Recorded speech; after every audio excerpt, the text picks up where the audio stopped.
पहला प्रश्न। भगवान, आपने संत शिरोमणि कबीर साहब के पद पीवत रामरस लगी खुमारी को नई प्रवचन माला का शीर्षक बनाया। क्या सच ही ब्रह्मानुभव परम मत है? यह ब्रह्मानुभव क्या है?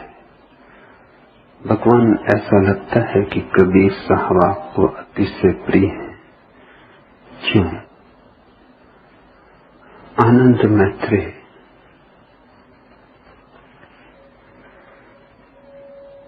कबीर निश्चय ही मुझे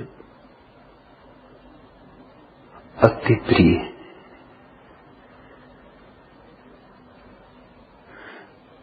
कारण बहुत है।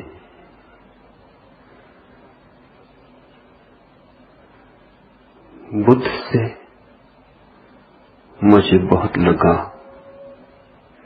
लेकिन बुद्ध राजमहल के एक उपवन, सुंदर फूल खिले, बड़ी सजावट है बगिया में, बड़ी रौनक है, परिष्कार है, लेकिन जंगल की जो सहजता है, स्वाभाविकता है, उसका अभाव है। बुद्ध अगर उपवन है तो कबीर जंगल है। जंगल का अपना सौंदर्य है, अछूता, कुंवारा, न तो मालियों ने संवारा है, न शिक्षा है, न संस्कार है, न ज्ञान है, और फिर भी परम प्रकाश का अनुभव हुआ है। शिक्षित परिष्कृत व्यक्ति को जब परम प्रकाश का अनुभव होता है तो स्वभावतः उसकी अभिव्यक्ति जटिल होगी, दुरूह होगी। चाहे या न चाहे वह, उसकी अभिव्यक्ति में सिद्धांत की छाया होगी। उसकी अभिव्यक्ति अनगढ़ नहीं हो सकती। कबीर की अभिव्यक्ति अनगढ़ है। ऐसा हीरा जो अभी अभी खान से निकला, जौहरी के हाथ ही नहीं पड़ा, न छेनी लगी, न पहलू उभरे, वैसा ही है जैसा परमात्मा ने बनाया था। आदमी ने अभी अपने हस्ताक्षर नहीं किए। इसलिए दूर हिमालय के पहाड़ों पर कुंवारे जंगलों में जो सन्नाटा है, जो संगीत है, जो गहन मौन है, जो प्रगाढ़ शांति, वैसी ही कुछ कबीर में। कबीर के साथ ही भारत में बुद्धों की एक नई श्रृंखला शुरू होती।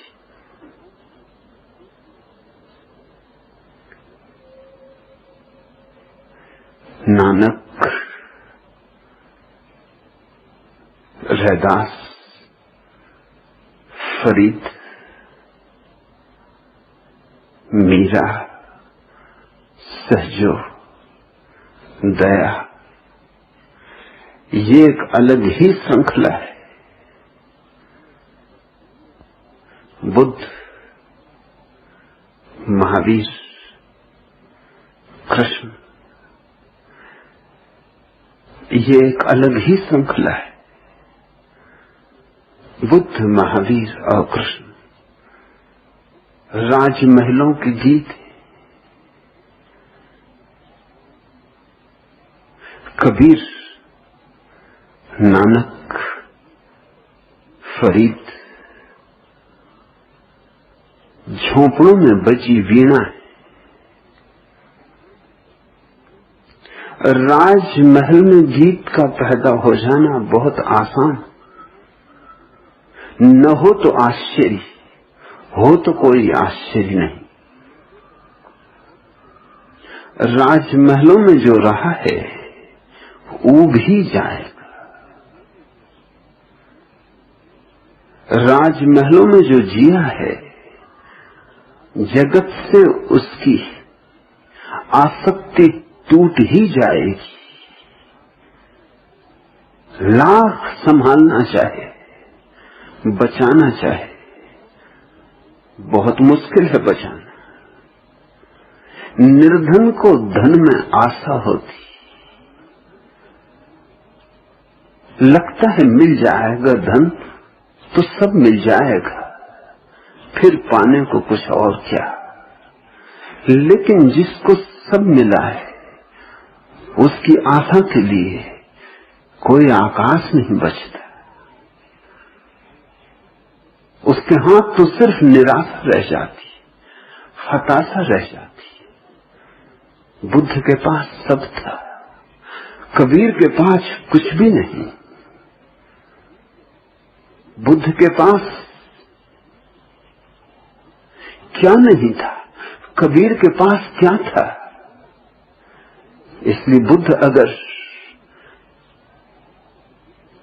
संसार की आपाधापी से छूट गए,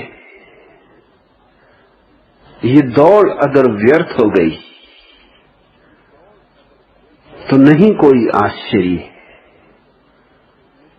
राजमहलों में रह के भी अगर कोई संन्यास्त न हो तो महामूढ़ होगा, मंदबुद्धि होगा, सिर्फ इसका सबूत देगा। झोंपड़ों में रह के भी कबीर तो जुलाहे थे। आज कमाया आज खाया, कल कमाएंगे तो कल खाएंगे। इतना भी नहीं था पास कि कल के लिए भी निश्चिंत बैठ सके। ऐसी गरीबी भी नहीं जो देख सका संसार की व्यर्थता को, उसके पास महान प्रज्ञा होनी चाहिए। बुद्ध देख सके तो ठीक, महावीर देख सके तो ठीक, लेकिन कबीर देख सके तो बात अनहोनी है। जैसा मैंने कहा कि महलों में सिर्फ बुद्ध ही उलझे रह सकते, वैसे ही यह भी स्मरण रखना है कि झोपड़ों में केवल अति प्रज्ञावान ही बुद्धत्व को उपलब्ध हो सकते हैं। इसलिए कबीर से स्वभाव था मेरा लगाव गहरा हो जाता है। और चूंकि कबीर अनगढ़ हैं, उनकी वाणी में एक चोट है।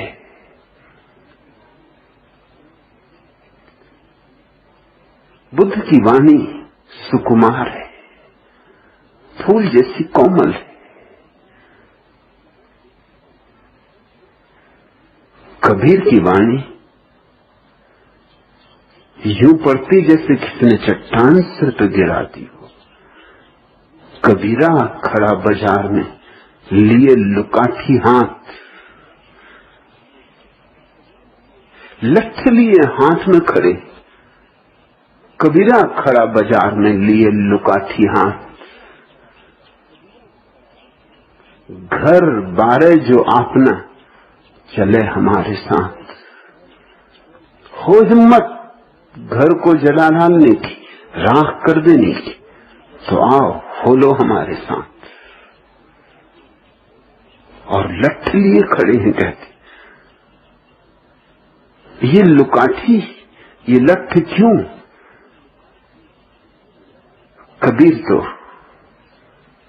यूं गिरते हैं जैसे खडक की धार गर्दन पे गिरती हो। बुद्ध भी काटते हैं, लेकिन काटने में एक कुशलता है, एक तरतीब है, एक कला है, सूक्ष्म मार है। और कबीर तो सीधे सीधे उठाते कुल्हाड़ी और 2 टुकड़े कर देते।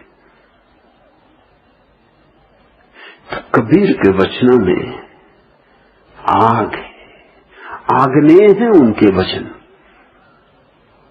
बुद्ध के वचनों में कोई शीतलता भी होगी, कोई सांत्वना भी खोज सकता है बुद्ध के वचनों में, क्योंकि शीतल है। कबीर के वचनों में सांत्वना खोजनी असंभव, वहां तो जल की क्रांति है, वहां तो जो राख होने को तैयार हो उसी के लिए निमंत्रण है।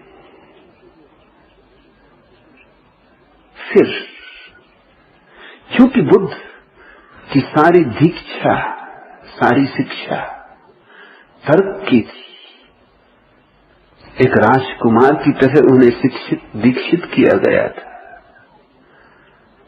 इसलिए जब वे बोलते हैं तो उनकी अभिव्यक्ति में तर्क का आधार है, दार्शनिकता है, गणित है। लेकिन कबीर बेबूझ, पहेली, उलटबांसी, तर्क का उन्हें कुछ पता ही नहीं, संगति का उन्हें कुछ हिसाब ही नहीं। क्योंकि संगति बिठाने का उन्हें कुछ पता ही नहीं है, इसलिए सत्य उनमें जिस परिपूर्णता से प्रकट हुआ है वैसा बुद्ध में नहीं हो सकता। बुद्ध में तो सत्य कट छट के आएगा, निखार लेके आएगा, सत्य ऐसा आएगा जो तुम्हारी बुद्धि को रुचे, पचे। सत्य में बुद्ध के साथ राजी हो जाना बहुत कठिन नहीं। बुद्ध की पूरी प्रक्रिया बुद्धिवादी है, रैशनल है। इसलिए बुद्ध ने उन सारे प्रश्नों को ही कभी उठाया नहीं, इनकार ही कर दिया, उन प्रश्नों को अव्याख्य कह दिया। जिन प्रश्नों में विरोधाभास अनिवार्य है, जिन्हें कहना हो तो कबीर की उलट बांसी ही कहनी पड़ेंगी। जिसे कबीर कहते हैं, एक अचंभा मैंने देखा, नदिया लागी आग। बुद्ध नहीं कह सकते। अचंभा उन्होंने भी देखा है, नदियां में लगी आग उनने भी देखी, लेकिन बुद्ध कह नहीं सकते।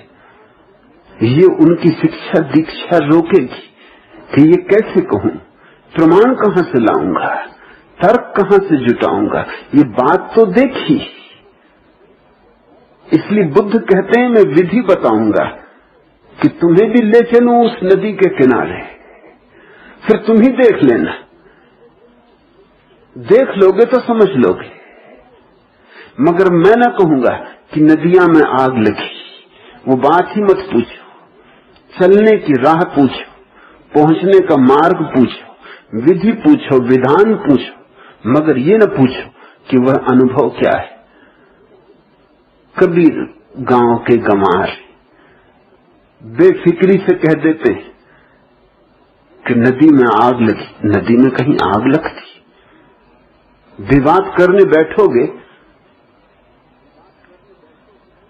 तो कबीर मुश्किल में पड़ेंगे। कैसे समझाएंगे कि नदी में आग लगी? कबीर ऐसे बहुत से अचंभों की बातें करते हैं। मछली चढ़ गई रूख, वृक्ष पे मछली चढ़ गई। मछली के कोई पैर होते कि वृक्ष पे चढ़ जाए? कभी सुना है, देखा कि वृक्ष पे मछली चढ़ जाए? लेकिन कबीर जब कह रहे हैं तो उनका प्रयोजन, लेकिन प्रयोजन तर्कातीत है। मगर कबीर को फिक्र कहां कि बात तर्क में बैठती या नहीं, गणित के ढांचे में समाती या नहीं। कबीर को चिंता ही नहीं। कबीर को कोई ऐसी शिक्षा दीक्षा नहीं मिली जिसमें ढांचे में बिठालना हो। चौखटों में तर्क के बिठालने का उनको कोई स्मरण ही नहीं। अभी अभी पश्चिम के कुछ चित्रकारों ने अपनी कलाकृतियों में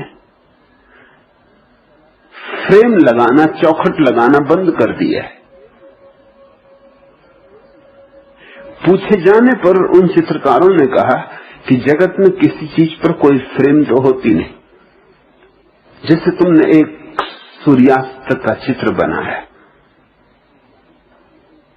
तो सूर्यास्त पर तो कोई फ्रेम होती नहीं कि यहां शुरू हुआ और यहां समाप्त हुआ।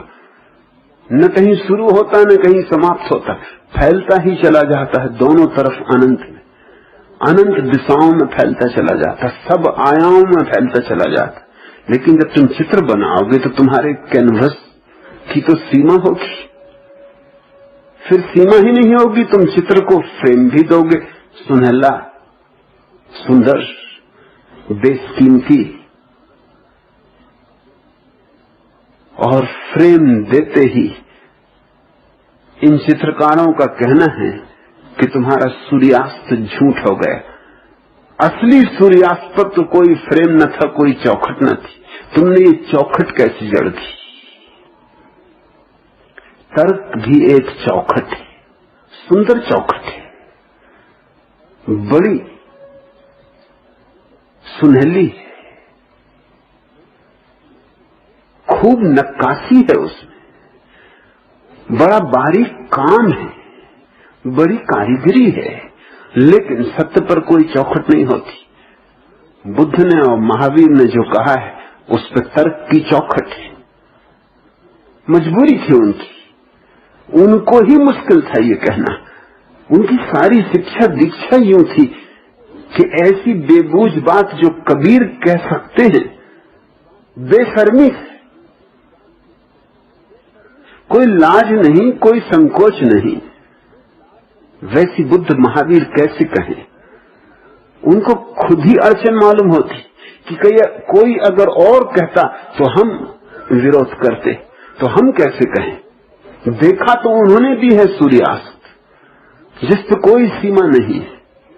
देखा तो उन्होंने भी असीम को है, अनंत को है, जिसमें सारी असंगतियां तिरोहित हो जाती और सारे विरोध लीन हो जाते। लेकिन जब कहा है तो बड़े तर्क से समारे ढंग से कहा है। इसलिए स्वभावता बुद्ध के पास विचारशील चिंतकों का समूह इकट्ठा हुआ, पंडित इकट्ठे हुए, ज्ञानी इकट्ठे हुए, दार्शनिक इकट्ठे हुए। जितने दार्शनिकों को बुद्ध ने प्रभावित किया, संभवतः किसी व्यक्ति ने कभी प्रभावित नहीं किया। दुनिया में दर्शन शास्त्र की जितनी शाखाएं प्रशाखाएं पैदा हुई, वे सभी शाखा प्रशाखाएं, वे सभी अंग उपांग अकेले बुद्ध की धारा में भी पैदा हुए। अगर बुद्ध के दर्शन की पूरी गंगा को कोई समझ ले तो इस दुनिया में कहीं भी किसी भी तरह का कोई दर्शन पैदा हुआ हो वो उसकी समझ में आ जाएगा। एक तरफ सारी दुनिया का दर्शन शास्त्र और एक तरफ बुद्ध की अकेली गंगा, दोनों समतौल हो जाते। फायदा भी हुआ बुद्ध को यूं कि दार्शनिक इकट्ठे हुए और दार्शनिक निखार देते चले गए, लेकिन बात जितनी निखरी उतनी हवाई हो गई, उतनी वास्तविक न रह गई, उतनी शाब्दिक हो गई। ये नुकसान भी हुआ, हर लाभ के साथ नुकसान जुड़े। बुद्ध की बड़ी छाप पड़ी, सारा एशिया बुद्ध से प्रभावित हुआ। कबीर के पास कौन इकट्ठा हुआ? न कोई दार्शनिक आए, न कोई चिंतक आए, न कोई विचारक आए। उनको तो बात जची ही नहीं, उनको बात जचती कैसे? कबीर के पास कोई तर्क तो थे नहीं। अब कबीर लाख कहें कि मैंने अपनी आंख से देखा है कि नदी में आग लगी, मगर कौन मानेगा? ये लोग कहेंगे पागल हो। हाँ, लेकिन दीवाने इकट्ठे हुए तो नुकसान कि दार्शनिक ना आए, चिंतक ना आए, विचारक ना आए, पंडित ना आए, लेकिन लंबे अरसे में यही नुकसान लाभ का सिद्ध हुआ। दीवाने आए, मस्ताने आए, परवाने आए, होश गंवाने आए, एक और ही तरह के लोगों की जमात बैठी। तो कबीर के वचनों में एक अखंडता है, एक परिपूर्णता है, लेकिन जब भी किसी चीज में परिपूर्णता होगी तो उसे तर्क के पार जाना पड़ेगा, उसे तर्क की चौखट को पीछे छोड़ना ही छोड़ना पड़ेगा। इसलिए कबीर से मुझे प्रेम है। और कबीर ने फिर एक नई धारा को जन्म दिया, उजड़ संतों की धारा।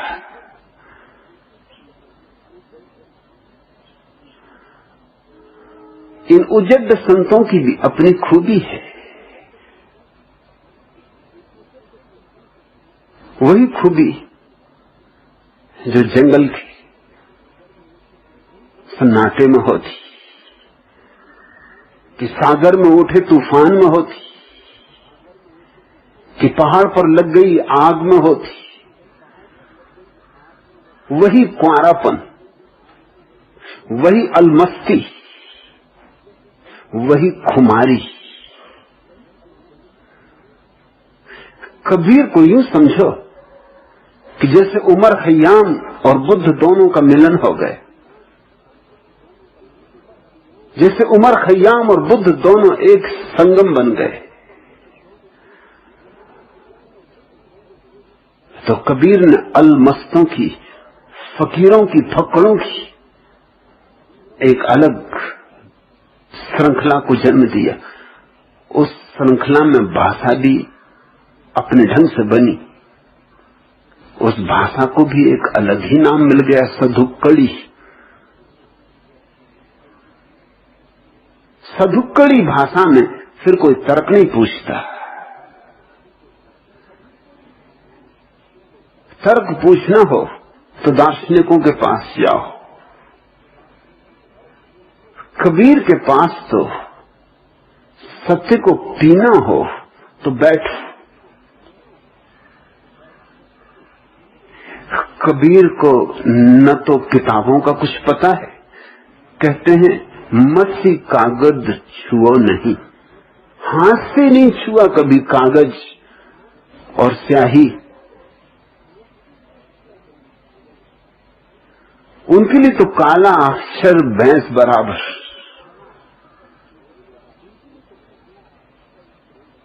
वेद किताब इन दोनों का तो बहुत विरोध किया कि दोनों को अलग करो, हटाओ।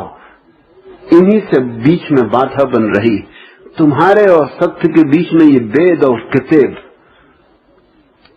किताब का अर्थ कुरान और बाइबल, इनको हटा दो, शास्त्र हटा दो। द्वार खुला है और देख लो अपनी आंख से कि नदी में आग लगी, नदी में आग लगी है का मतलब ये होता है कि विरोधाभास मिल रहे, जो नहीं होना चाहिए वह हो रहा है। ऐसा जगत यह रहस्य में, इसे रहस्य शून्य ना करो, इसे तर्क के चौखटों में बिठाकर मारो मत, सुखाओ मत, इसके प्राणों को नष्ट न करो। इसलिए कबीर से आनंद मैत्रेय निश्चित ही मुझे लगाव है, और उनके एक एक वचन में हजार हजार वेद और किताब समा सकते। अब यही छोटा सा वचन, पीबत रामरस लगी खुमारी, ठीक ऐसा ही नानक ने कहा है, नाम खुमारी नानका चढ़ी रहे दिन रात। ये सब एक ही जमात के फक्कड़, ये सब रिंद पियक्कड़ है। नाम खुमारी नानका चढ़ी रहे दिन रात। ये खुमारी ऐसी कि चढ़ी तो चढ़ी, उतरती ही नहीं। फिर कबीर के इस वचन को, एक एक शब्द को समझने की कोशिश करना, क्योंकि कबीर बहुत शब्दों के मालिक नहीं है, थोड़े से शब्द हैं, इसलिए एक एक शब्द में डुबकी लगानी जरूरी है। पीवत रामरस लगी खुमारी, पहला शब्द तो पीना। सत्य को जानना नहीं है, पीना है, जीना है,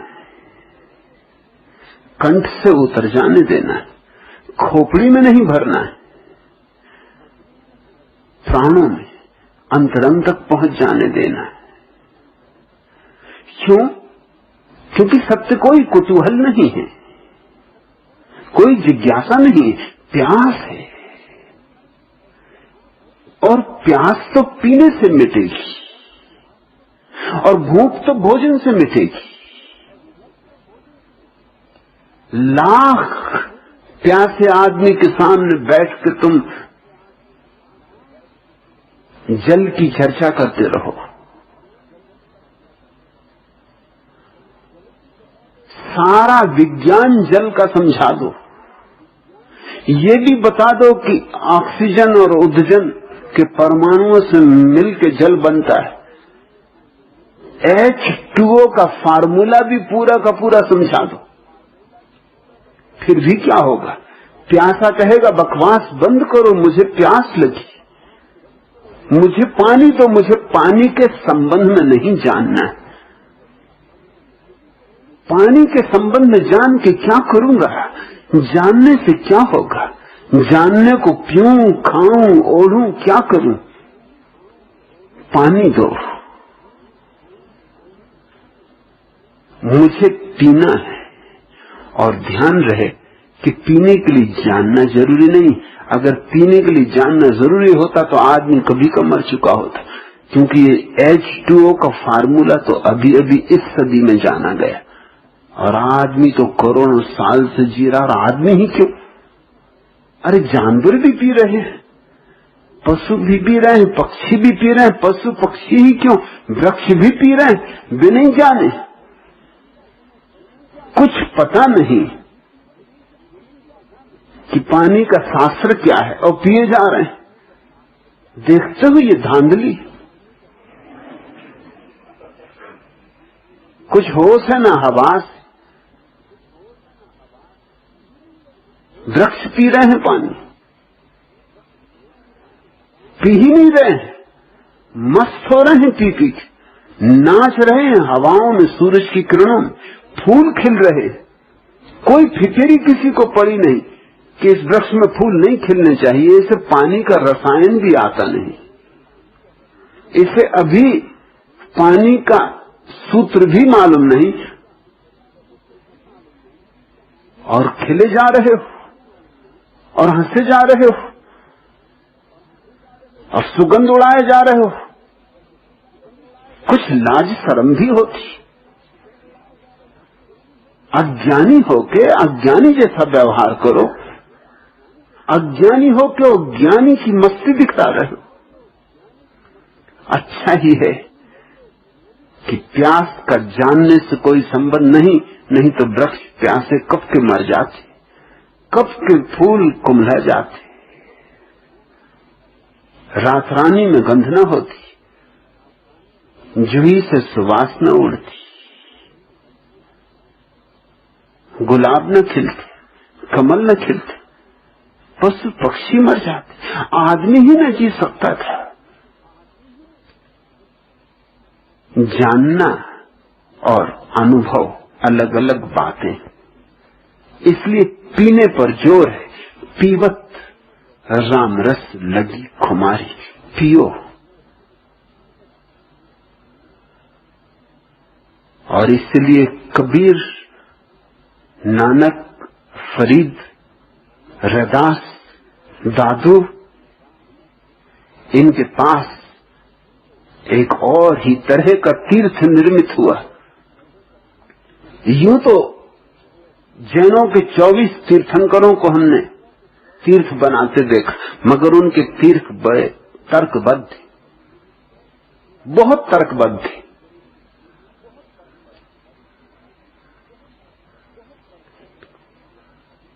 कबीर ने भी तीर्थ बनाया, मगर वो तर्कबद्ध तीर्थ नहीं, वह तीर्थ और ही ढंग का है, सत्संग का है।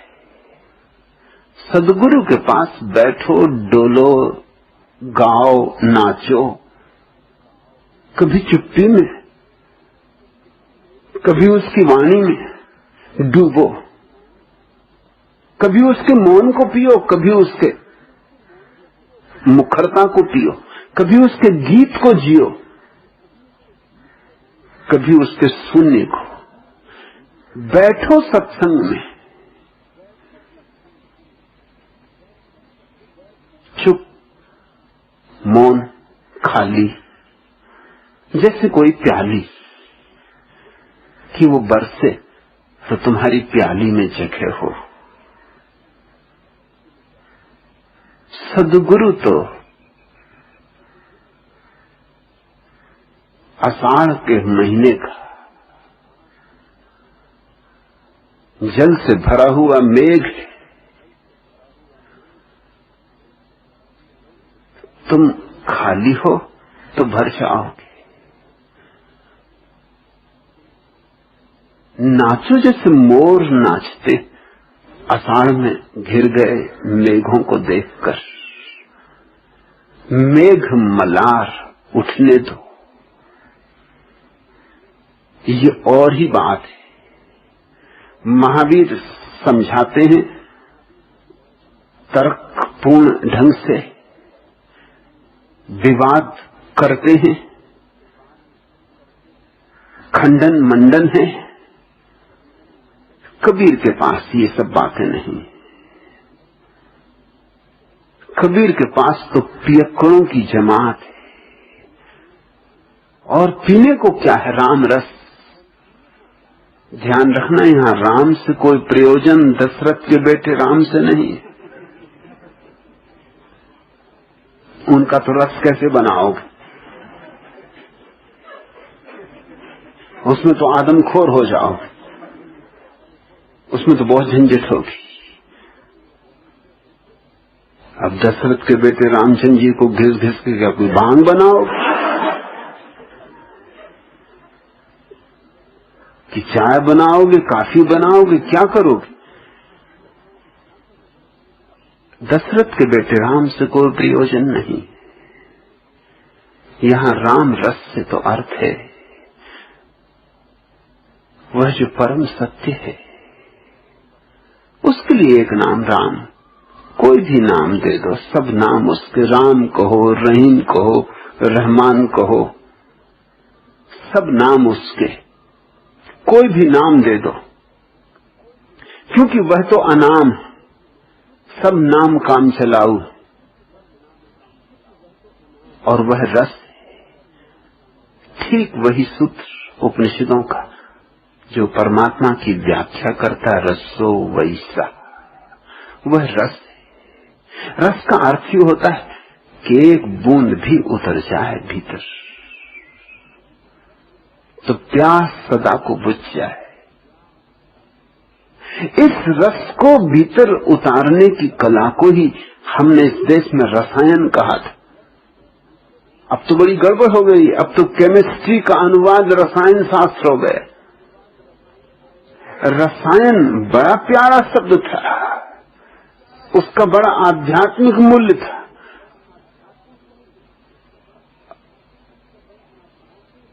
केमिस्ट्री को रसायन न कहो तो अच्छा। अल्केमी का नाम था रसायन।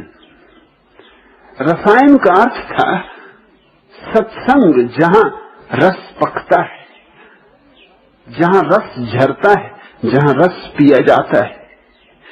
पीवत रामरस लगी खुमारी, और खुमारी शब्द बड़ा गहरा है।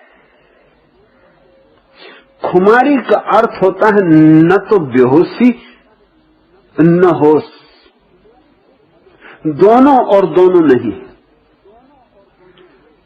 कुछ कुछ होश, कुछ कुछ बेहोशी, दोनों का मिलन जहां हो रहा है वह संध्या काल, जहां दिन मिलते हैं और रात मिलती। न कह सकते हो दिन है, न कह सकते हो रात है। ऐसी ही एक भीतर अवस्था है, जब एक तरफ से देखो तो लगता है खुमारी, डोलते देखोगे, मस्त होते देखोगे, दूसरी तरफ से देखोगे तो पाओगे सब स्थिर, स्थिति प्रज्ञ को पाओगे। एक तरफ मीरा का नाच और एक तरफ बुद्ध का मौन, ये दोनों जहां मिल गए हैं उसका नाम खुमारी। बुद्ध से पूछोगे खुमारी तो बुद्ध कुछ उत्तर न दे सकेंगे, बुद्ध चुप रह जाएंगे, उनके तर्क सांस में खुमारी ना जमेगी। बुद्ध तो सिर्फ होश की बात करेंगे, जागृति, स्मृति। महावीर भी विवेक की बात करेंगे, बोध की बात करेंगे। जैसे कृष्णमूर्ति अवेयरनेस की बात करते, खुमारी की बात नहीं कर सकते। कृष्णमूर्ति वही बुद्ध और महावीर की परंपरा के अंग है, उसी श्रृंखला के। लाख इंकार करें, इंकार करने से क्या होता है? असल में इतना इंकार करते हैं उससे ही जाहिर होता है कि कहीं न कहीं उनको डर लगा ही हुआ है कि कहीं मैं भी उसी श्रृंखला में न गिन लिया जाऊं। वो भय ही बता रहा है।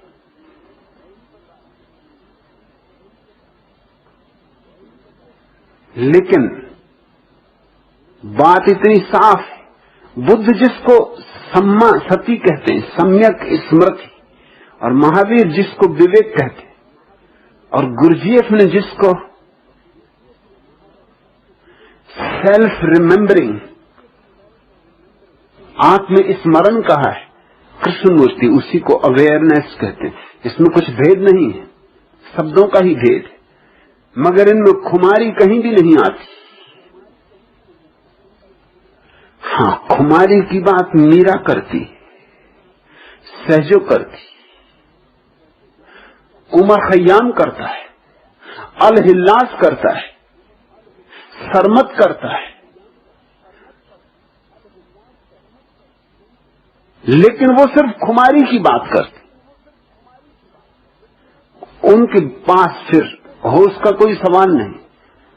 कबीर वही अद्भुत समागम है जो खुमारी की बात करते, बेहोशी की नहीं, होश की भी नहीं, दोनों के बीच का संध्या काल जहां होश और बेहोशी मिलते, ऐसे मिलते कि होश बेहोश हो जाता है, बेहोशी होश हो जाती, उस घड़ी का नाम खुमारी।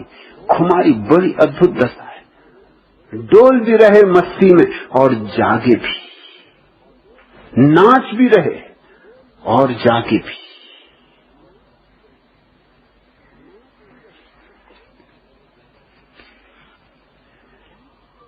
गीत को उठने दो, गीत को उठने दो और साज को छिड़ जाने दो। गीत को उठने दो और साज को छिड़ जाने दो। चुप्पी को छूने दो, लफ्जों के नर्म तारों को। चुप्पी को छूने दो, चुप्पी को छूने दो, लफ्जों के नर्म तारों को। और लफ्जों को चुप्पी की गजल गाने दो। गीत को उठने दो और साज को छिड़ जाने दो। खोल दो खिड़कियां सब और उठा दो पर्दे। नई हवा को जरा बंद घर में आने दो। छत से है झांक रही कब से चांदनी की परी। दिया बुझा दो, आंगन में उतर आने दो। फिजा में छाने लगी है, फिजा में छाने लगी है बाहर की रंगत। फिजा में छाने लगी है बाहर की रंगत। जूही को खिलने दो, जूही को खिलने दो, चंपा को महक जाने दो। गीत को उठने दो और साज को छिड़ जाने दो। जरा संभलने दो मीरा की थिरकती पायल। जरा संभलने दो, जरा संभलने दो मीरा की थिरकती पायल। जरा गौतम के सधे पांव बहक जाने दो। जरा संभलने दो मीरा की थिरकती पायल। जरा गौतम के सधे पांव बहक जाने दो। गीत को उठने दो और साज को छिड़ जाने दो। हंसते ओठों को जरा चखने दो अश्कों की नमी। और नम आंखों को जरा फिर से मुस्कुराने दो। हंसते ओठों को जरा चखने दो अश्कों की नमी और नम आंखों को जरा फिर से मुस्कुराने दो। दिल की बातें अभी झरने दो हर सिंगारों से। बिना बातों के कभी आंख को भराने दो। रात को कहने दो कलियों से राज की बातें। गुलों के ओठों से उन राजों को खुल जाने दो। जरा जमी को अब उठने दो, जरा जमी को अब उठने दो अपने पांवों पर। जरा आकाश की बाहों को भी झुक जाने दो। जरा जमी को अब उठने दो अपने पांवों पर। जरा आकाश की बाहों को भी झुक जाने दो। गीत को उठने दो और साज को छिड़ जाने दो। जरा संभलने दो मीरा की थिरकती पायल। जरा गौतम के सधे पांव बहक जाने दो। कभी मंदिर से भी उठने दो, कभी मंदिर से भी उठने दो अजान की आवाज। कभी मंदिर से भी उठने दो अजान की आवाज। कभी मस्जिद की घंटियों को भी बज जाने दो। कभी मस्जिद की घंटियों को भी बज जाने दो। पिंजरे के तोतों को दोहराने दो झूठी बातें। अपनी मैना को तो पर खोल चहचहाने दो। उनको करने दो मुर्दा रस्मों की बर्बादी का गम। हमें नई जमीन नया आसमां बनाने दो। एक दिन उनको उठा लेंगे इन सर आंखों पर। आज जरा खुद के तो पांवों को संभल जाने दो। एक दिन उनको उठा लेंगे इन सर आंखों पर। आज जरा खुद के तो पांवों को संभल जाने दो। गीत को उठने दो और साज को छिड़ जाने दो। जरा संभलने दो मीरा की थिरकती पायल। जरा गौतम के सधे पांव बहक जाने दो। जरा सागर को बरसने दो बनकर बादल और बादल की नदी सागर में खो जाने दो। जरा चंदा की नर्म धूप में सेंकने दो बदन। जरा सूरज की चांदनी में भीग जाने दो। उसको खोने दो जो कि पास कभी था ही नहीं। उसको खोने दो जो कि पास कभी था ही नहीं। जिसको खोया ही नहीं उसको फिर से पाने दो।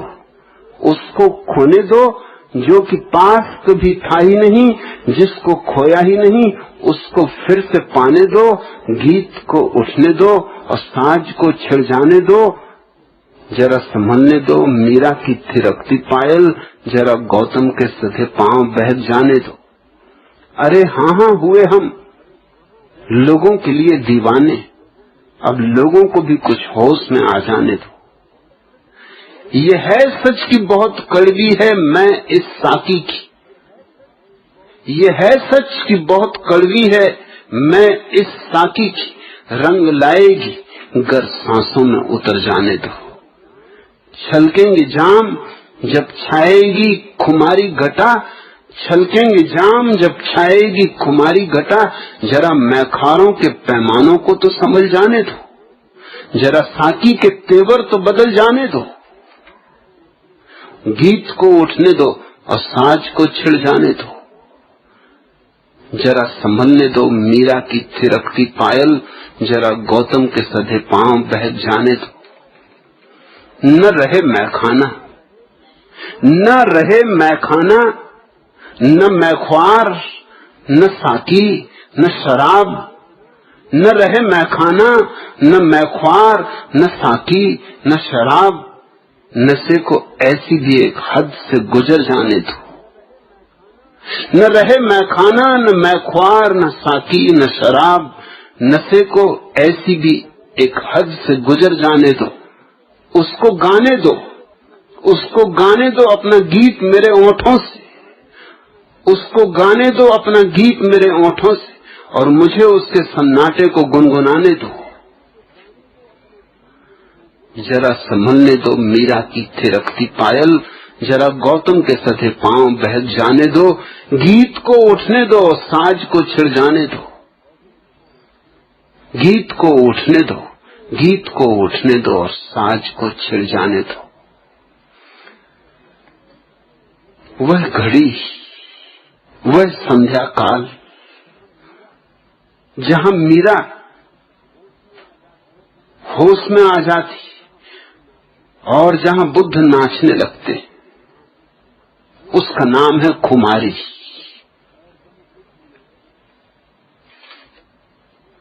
पीवत रामरस लगी खुमारी। आनंद मैत्रेय और निश्चय ही यह अनुभव चाहो तो कहो निर्वाण, चाहो तो कहो ब्रह्मानुभव, मगर एक बात तय है कि ये परम मद है। परम मद का अर्थ होता है जिसे पिया तो पिया, जो चढ़ा तो चढ़ा, जो फिर उतरने का नाम नहीं लेता, जो उतर जाए वो भी क्या पीने योग्य है। शराब ही पीनी हो तो ऐसी पीनी चाहिए कि फिर उतरे नहीं, बार बार उतर जाए, फिर पीनी पड़े और उतर जाए। यही तो हमारे जीवन की शैली बन गई। कितने बार जन्मे, कितने बार वही काम किए, कितनी बार हारे, कितने बार जीत की आकांक्षाएं लेके चले, कितनी आशाएं और कितनी बार निराशाएं, फिर वही एक चक्कर, कोल्हू के बैल की तरह घूमते चले जाते।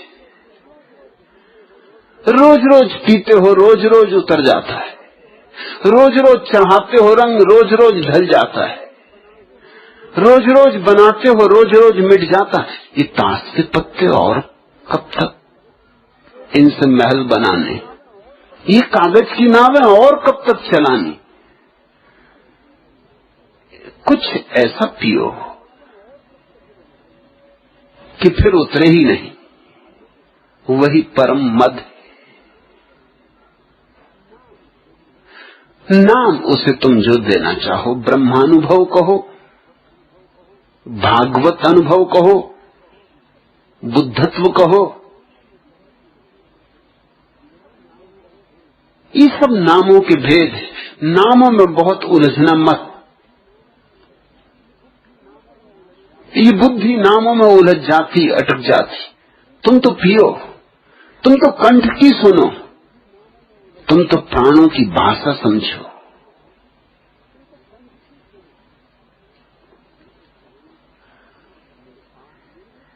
मेरे पास जो निर्मित हो रहा है यह कोई मंदिर नहीं, मैं खाना है, मैं कदा है। और मेरे पास जो आ गए हैं ये कोई साधारण तथाकथित धार्मिक लोग नहीं, ये रिंद, ये पियक्कड़ है, ये परवाने हैं। और इसलिए बहुत मेरे साथ तुम्हारी भी निंदा होगी, मेरे साथ तुम पर भी बहुत गालियां बरसेंगी। ये पीने वालों का हमेशा का भाग्य रहा, इसे बदला नहीं जा सकता है। भीड़ ने सदा मस्तों के साथ यही दुर्व्यवहार किया और भीड़ यही दुर्व्यवहार जारी रखेगी। मगर पीने का मजा ऐसा है कि कौन फिक्र करता है। सरमद ने चिल्ला के कहा था कि मैं परमात्मा हूं। मुल्लाओं ने, मौलवियों ने साजिश की, सरमद को झुकाने की कोशिश की, धमकी दी कि सिर काट देंगे। सरमद ने कहा सिर काटो तो काटो, मेरा कुछ भी न काट पाओगे। और मैं तुमसे ये कह देता हूं, मेरा कटा हुआ सिर भी यही चिल्लाएगा कि मैं परमात्मा हूं। तो कटने से भी कुछ फर्क न पड़ेगा, मैं फिर भी आवाज दिए जाऊंगा। और यही हुआ। दिल्ली की जामा मस्जिद में सरमद का सिर काटा गया और जब सिर उसका सीढ़ियों पर गिरा मस्जिद की और सीढ़ियों से लुढ़का तो हर सीढ़ी पर ठहरा और चिल्लाया कि मैं परमात्मा हूं, अनल हक, अहम ब्रह्मास्मि। ये शायद कहानी ही होगी, लेकिन कभी कभी कहानियां सत्यों से भी ज्यादा सत्य होती। दीवाने मिट जाते हैं फिर भी उनकी आवाज नहीं मिटती, दीवाने मिट जाते हैं फिर भी उनकी दीवानगी नहीं मिटती। मस्तों को मिटाने का कोई उपाय ही नहीं। ये जमात मस्तों की, और यहां तुम इकट्ठे हुए हो तो इसीलिए कि रामरस पी लो, कि खुमारी लग जाए, नाचो और भीतर स्थिरता भी बने। भीतर तो स्थिति प्रज्ञा की अवस्था और बाहर परवाने का नृत्य। देखा है परवाने को नाचते शमा के चारों तरफ। तुम्हारे भीतर की चेतना तो शमा बन जाए, एक अखंड ज्योति, अकंपित, और तुम्हारा पूरा जीवन उसके चारों तरफ एक नृत्य बन जाए। इस नृत्य के और जागरण के मिलन का नाम खुमारी। मेरे हिसाब में खुमारी में समस्त धर्म का सार आ जाता।